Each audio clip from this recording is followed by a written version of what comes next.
want to make sure that all of our runners understand is that you don't get fit from working out.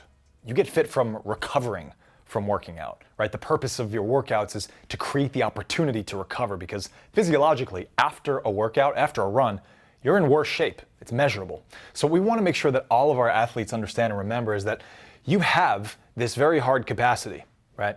And what we want to make sure we're doing is not crossing our capacity. And if you check out our load versus capacity lecture, which is free online, you'll find how as long as we stay below this line and that we progress faster than things cross this line, it's going to be a good day. There's going to be no problem. If we exceed our capacity at any given point, it's a bad day. And we all have these things that are bringing us closer to that capacity that we wake up with every single day before we even get out of bed. We have any anatomical dysfunctions that we're working with in the moment, any stress, diet, and sleep imbalances that are causing all sorts of irregularities with our hormones and our mood and how stressed we are.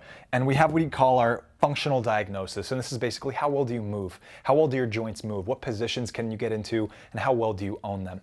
On top of that, we have all the stuff that we want to do. So let's say we want to do stuff around the house, easy day. We go to work for 8 hours, and then we want to do a little workout because we like lifting weights and getting jacked. And then after that, we hit our 3K, whatever it was that time, and that's a problem. Now it's a bad day.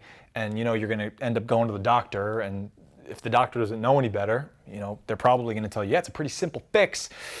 Maybe stop running. We have ellipticals, we have swimming, we have bikes. There are a lot of ways that you can get your cardio in without running.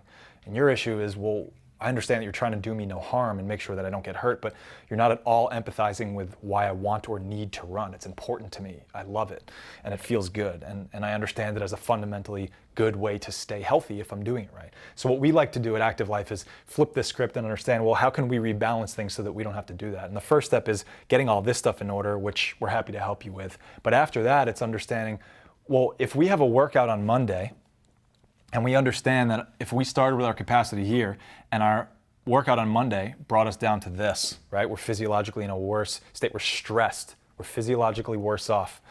Now, if by the time Wednesday comes around, we've only half recovered and our Wednesday workout comes, and then we do another workout, and between Wednesday and Friday, we don't really intentionally recover well, and then, we do our last workout of that week. Well, if you just kind of look at the big picture of this isn't really a very good trajectory for where we're going to end up down the road. So what we really want to see and make sure of is that between workouts, which at this point I think we could all agree are physiologically trashing us, we want to make sure that by the time Wednesday comes around, we've recovered so fully that at least, we are a hair more fit than we were on Monday. That's the whole purpose of training. The whole purpose of training is to stress so that we can create conditions to recover intelligently and be in this situation.